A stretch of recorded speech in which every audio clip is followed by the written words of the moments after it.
This So maybe is going.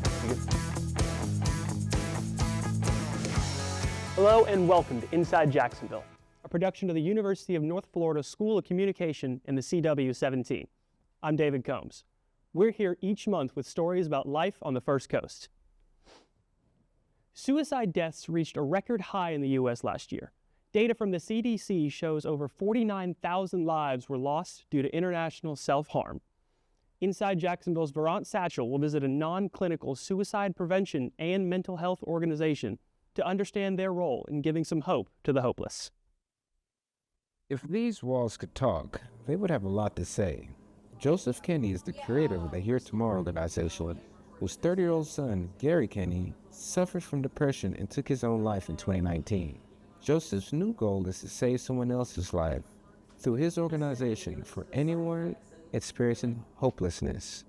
Judgment. People don't have to worry when they walk in here about whether we get it, because everyone on our team has lived experience with mental health and or substance abuse. And so our mission is to make suicide prevention accessible without barriers, to build a community where that's possible. So we do that by taking barriers off the table. There is no cost to receive support here. There is no wait. You don't need an appointment.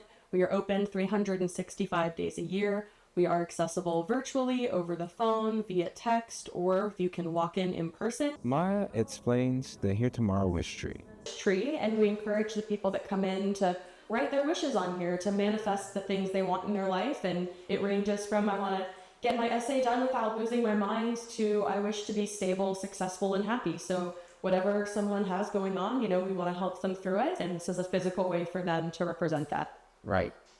Most people just want help. And with a little bit of wishful thinking and a helpless status, it can really go a long way. Well, we have a huge library full of resources. When our friends come to us, a lot of times, beyond just emotional support, they have a lot of fires to put out. So maybe the issue that they have might be chronic pain, or maybe they need social connections, or financial or legal issues. And while we don't fix any of those problems, we have a huge library of resources. Okay, so someone calls in, a lot of times they're in distress, crying, angry. The first thing I do is validate them, whether I've been through the situation or not. I'm 100% validating whatever it is they're telling me, what they're going through. The second thing I do, once I can get them to calm down and realize that I am listening, is I ask them how they want me to help. When it comes to mental health, help is right around the corner. There are ample amount of resources at our disposal for mental health and suicide prevention for all looking for help but may not have the resources to get help right away. Varant Satchel, Inside Jacksonville. It's a death. Inside Jacksonville is encouraging any viewers looking for more information on today's featured organization to visit their website at heretomorrow.org. True friendship can survive age and difference in long distance, especially when there's a bond between hockey players. Inside Jacksonville's Daria Miranova explains how two very different guys can have so much in common. Unexpected friendship. Chris Ordabate is a professional hockey player signed with the reigning SHL champion Florida Everblades based in Estero. Nikita is an elementary school student, a junior hockey player living in Jacksonville. Two hockey players met 2 years ago and carried their friendship through the in-state borders. So Nikita came to the rink one day when I was playing for the Solar Bears, and Nikita met all the players, and our coach signed him to a contract for 3 caramels for the day, and he came out and practiced with us, and after that we've just always been friends. Someone may wonder what these two guys have in common outside of a hockey arena. Will this special bond last for a lifetime? I always had role models that I looked up to. There was a couple players that kind of took me under their wing and took me to the rink, and I would get to practice with them. And that's the experience of that, and being around a professional player made me believe that I could do it too. And kind of seeing what they did set that example that I kind of aspired to follow. When the Everblades travel to Jacksonville to face local Icemen, Chris invites his friend to his games. For Christmas, Chris sent me a gift. It was his jersey. I really like it.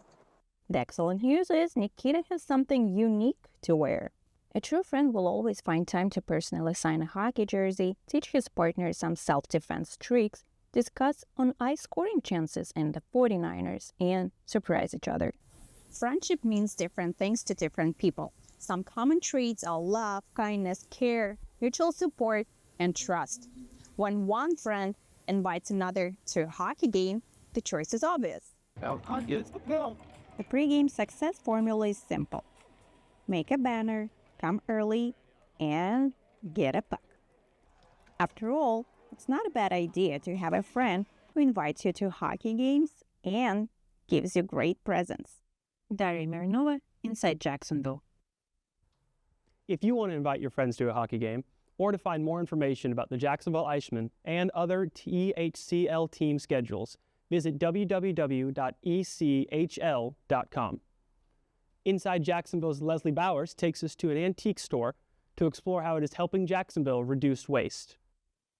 With Floridians accumulating about 8.3 pounds of solid waste a day as reported by the State of Florida Department of Environmental Regulation, one wonders how one antique store is able to contribute to the cause of waste reduction in the city of Jacksonville.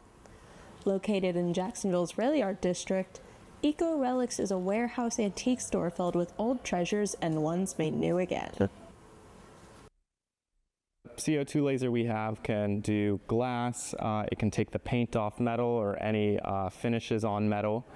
It can do brick, and of course we have a huge selection of wood. I've been doing that and repainting the backs, just kind of creating art out of mirrors that would otherwise be in the trash. While Eco Relics has a vast collection of different products that they've refurbished over the 10 years they've been open, their one goal is to reduce waste around the city of Jacksonville by avoiding materials going to the landfill. When you walk in the building, you just feel like you belong. You know, if you have any kind of a love for saving things from the landfill or architectural salvage or antiques, you could feel it as soon as you walk in.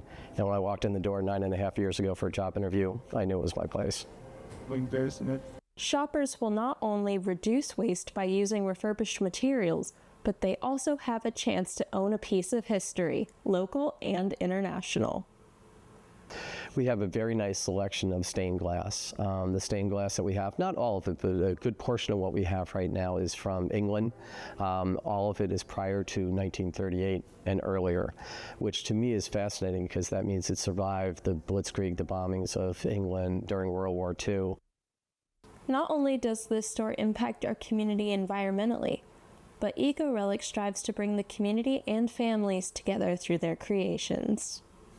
You're saving something that's old, that has history. It's beautiful, there's a story behind it. We may not always know the story, but that's half the fun, is thinking about it, coming up with your own history for something, of where it's been. And an old table, for example, think about how many, family meals were had around that table, how many get-togethers, gatherings, Christmases, Thanksgivings, all that sort of thing. It's just neat to think about.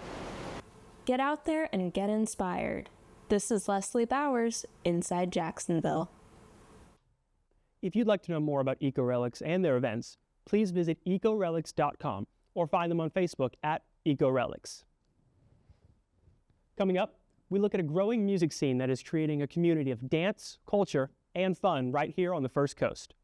Also after the break, a summer job that is not only fun, but also helps save lives.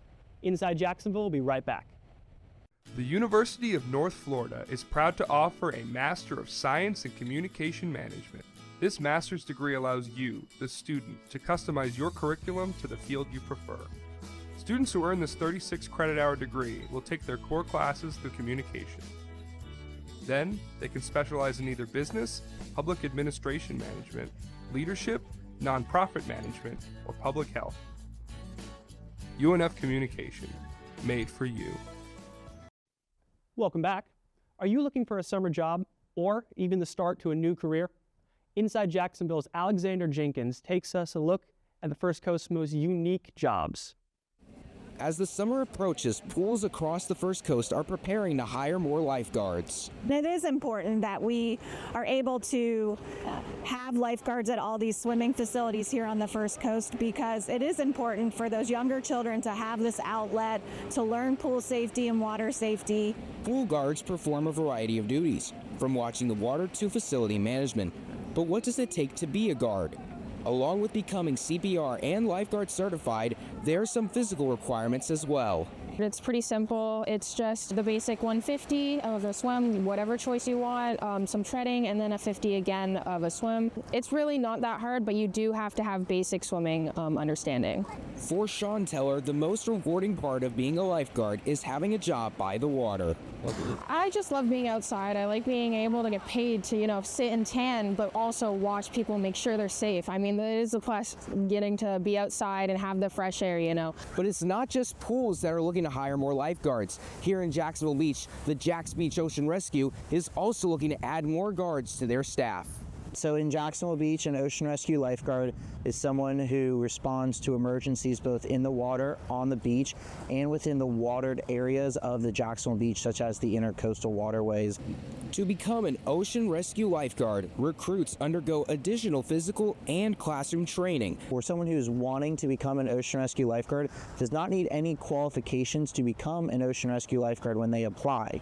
We will perform all of the training, we'll pay you to go through all of the training, and then we'll continue to provide you training and professional growth and development opportunities as you excel in the Ocean Rescue Division. The division has opportunities for staff to gain experience in different fields, which can lead to advancement and also different career opportunities. The EMR aspect of it really interested me, in the advancement opportunities, which is EMT and then on to paramedic, and a lot of us go to Jacksonville Fire Rescue. All the guards I talked to have said they love what they do and hope others will as well. Lifeguarding is an amazing job. I've been doing it for 5 years now, and it's very, very rewarding. I will say that. Alexander Jenkins, Inside Jacksonville. For more information on local lifeguarding opportunities, contact your local government or public pool. Are you craving strawberries and sunshine? Then indulge in both at the Clay County Strawberry Festival. It is a very delightful time, surrounded by the warmth of community and joy. Inside Jacksonville's Angelica Santini reports. You have probably heard about the Strawberry Festival here in Florida. Well, this year we're celebrating the 8th annual Strawberry Festival here in Clay County. Let's hear more from one of the organizers. Oh my goodness, we've grown so much from a little tiny festival, and we didn't hardly have anything to offer, but because everybody keeps coming out and enjoying the festival, we keep bringing new things. We were a pie eating contest. We have that 3 times a day. We have the dog show, and we've added so many things. Our vendor count has grown. We have over 200 vendors, where we probably started out with maybe like 40 or 50 vendors at our first event. Among the vendors, there was Q Design selling Strawberry Festival shirts that became a hit around the crowd. Every festival, we've been doing this now, 4 years, I think, for North. So, well, actually, the marketer, the promoter found us at another festival and asked us to, join her festivals, and we've been following her ever since. We love it. So we do the strawberry, we do the blueberry, we've done their barbecue, so it's a great, great time. They're great people. Wonderful And we hoping to sell everything. Yeah, so he starts in a graphic design kind of software, right, and then transfers it to screens, like manual screens, and then it's a manual process. So At this festival, there were a variety of products like strawberry-themed shirts, body care items, earrings, and plants. But let's not forget about a fan favorite, the Monsters Truck Ride.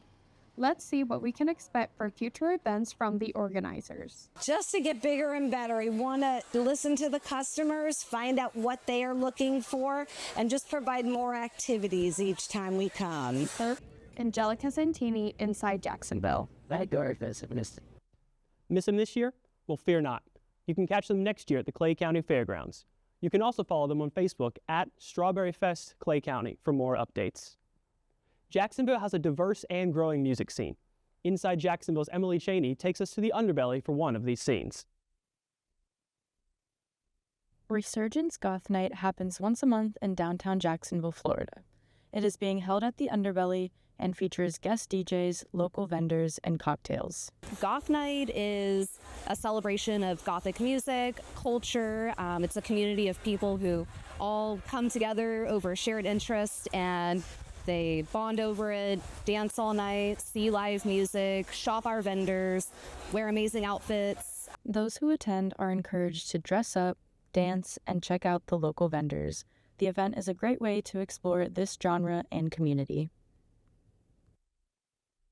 The guest DJs feature the best classics and new releases in goth, industrial, post-punk, and dark wave. Goth Night takes place every fourth Saturday of the month. I've been coming here probably the last 4 to 5 years. It used to be over at the 1904 location, but they moved to Underbelly like a couple months ago last year, so I've been here several times. What's your favorite part about the night? Being able to dance to things that I love to listen to even on my own, being able to like dress up and kind of meet awesome people here. Like I've met a lot of cool people, made a lot of friends. So just getting to have all of that like all into one is just really nice. Goth Night starts at 9 p.m. and is 18 plus. It is, I think, one of the most diverse and accepting communities that you'll find. You'll find a wide age range here. You'll see people from all kinds of backgrounds, and they're all finding something to bond over and making friendships that maybe they wouldn't have made otherwise. It is really focused on the music, and as a musician myself and also just a fan of this type of music, this year I really want to bring in more bands so people can experience it live and we can grow it even bigger. Emily Cheney, Inside Jacksonville. New shows can be found in Jacksonville every week. Check with your local venues to see what's coming up. More fun coming up on Inside Jacksonville as we take a look at a coffee shop whose mission is helping some feline friends get adopted. Plus, we take a look at the wild side of the First Coast with some wild animals. You're watching Inside Jacksonville on CW 17. The University of North Florida is proud to offer a Master of Science in Communication Management. This master's degree allows you, the student, to customize your curriculum to the field you prefer. Students who earn this 36 credit hour degree will take their core classes through communication. Then, they can specialize in either business, public administration management, leadership, nonprofit management, or public health. UNF Communication, made for you. Do you like coffee and donuts? Well, try Coffee and Cats. Inside Jacksonville's Brianna Pereira takes a look at a spot where you can enjoy a quick pick-me-up while spending some time with some furry friends. The Caffeinated Cat is located in Jacksonville Beach, Florida. Inside, you will find a full-service coffee bar offering a variety of cat-inspired drinks and light snacks, as well as a room where you can cuddle up with some sweet fur babies. All of the furry friends you meet, with the exception of a few permanent residents, are up for adoption. Brady, a barista at the cafe, gives us more information on their flexible adoption process. So you go in the room, you sit with the cats, and then if you find a cat that you liked, it's a $50 adoption fee. And then they have to leave in a hard carrier. And then we also have a sleepover program. So if you have other cats at home, you're allowed to keep the cat for like 3 to 5 days. And then if it doesn't work out, you can bring it back. And if it works out, then you just... Taylor Duncan is no stranger to the Caffeinated Cat. She's adopted 2 cats in her 3 years living in Jacksonville and shares her experience with us. And I actually found the Caffeinated Cat pretty much as soon as I moved to Jacksonville because I had always had cats growing up. And that was something that I really missed when I came to Jacksonville to go to UNF because obviously you can't have cats in the dorm room. So I initially just went because they have a room that you can hang out with the cats in and kind of get the cat fill without actually having to have a cat. Taylor shares the story about adopting her first cat, Rook, with us and how he became the perfect match for her. When I went in to adopt my first cat, Rook, from the Caffeinated Cat, I actually had a little bit of a dilemma between 2 cats. And I had actually initially decided to go with the other cat. However, as I was getting up to go and talk to the lady about adopting the initial cat that I had planned to adopt, Rook fell asleep on my lap. And for me, I was like, oh, how sweet, but I was still kind of sat on the other cat. But then when I went to pick him up and like put him down, he stayed asleep in my hands. And at that point I knew, I was like, there's absolutely no way that I can leave without this cat because he's my cat. In addition to her first cat, Rook, Taylor has also adopted a second cat, Lady, from the Caffeinated Cat. She shares a little bit about why she chose to adopt from there versus a humane society. The shelter is very, very humane and has really good morals that it stands for, so I knew I wanted to continue to adopt from there. The Caffeinated Cat, open 10 to 4 Tuesday through Sunday, is the perfect place to stop by whether you're looking to adopt or in need of some fur snuggles. Brianna Pereira, Inside Jacksonville. If you're interested in learning more about the Caffeinated Cat, looking to adopt, or just want some fur snuggles, be sure to give them a visit Tuesday through Sunday, 10 to 4. Finally this month, Inside Jacksonville's Isa Barrientos takes us for a walk on the wild side at the St. Augustine Wild Reserve. This is Northeast Florida. Everybody loves the jaguars, but few of us have had the chance to see one in real life. This wildlife rescue center offers us the opportunity to spend some time with some jags in the flesh. So Ninja came from a facility that actually was being used for those kind of encounters, so interactions with the public and things like that. But Ninja here, she's a melanistic jaguar. She is not a big fan of human interaction, actually. So members of the public, when she was a baby, was not a fan. So basically they were unable to use her for that and make money off of her, essentially. And so she came here because they didn't really have a use for somebody as feisty as her. So that is why she came here. So that's Ninja. She came here very young as a cub with another actual lion she was housed. The St. Augustine Wild Reserve is home to dozens of exotic animals from every corner of the world, including a bear, a porcupine, wolves, lions, tigers, a Thai liger, and a liger. Chandra came from a facility where she was housed with other lions, and so she is actually what we call a Thai liger. But she was housed with lions at that other facility that she was at. The reason she ended up here is because those lions started to kind of gang up on her and sort of bully her, and so it kind of became an emergency relocation. The reserve is a haven for many animals that have been relocated from the cub penning industry or confiscated after being sourced from the black market. Resident bear, Teddy, was rescued from a canned hunting ranch. So canned hunting is basically where animals are raised for the sole purpose of being killed for their pets or for whatever reason. So this man actually rescued him from that industry, took him alive and raised him and had him for almost 20 years. But then that man was dealing with some health issues and unfortunately had to do the unselfish thing and gave Teddy up because he knew he wasn't going to be able to continue to provide the best care for him. On the savannah, a lion can be heard from as far as 5 miles away. Here in the heart of St. Johns County, they blend in with the rumble of the roads. So if you hear some howling or some roaring, it might be a tractor mowing, or maybe you've got wolves and lions living in your backyard. Isa Barrientos, Inside Jacksonville. The St. Augustine Wild Reserve offers tours on Mondays, Wednesdays, Fridays, and Saturdays. For more information, visit sawildreserve.org. Well, that's a wrap for this edition of Inside Jacksonville. If you missed anything from today's program, just visit our website, unftv.com, and look under the Digital Journalism tab. There you'll find expanded versions of our stories, photos, interviews, and other extras. Again, that's unftv.com. You can also find us on Instagram, Facebook, X, and YouTube at InsideJacksUNF. From all of us here at Inside Jacksonville, thank you for joining us, and we'll see you next month right here on the CW.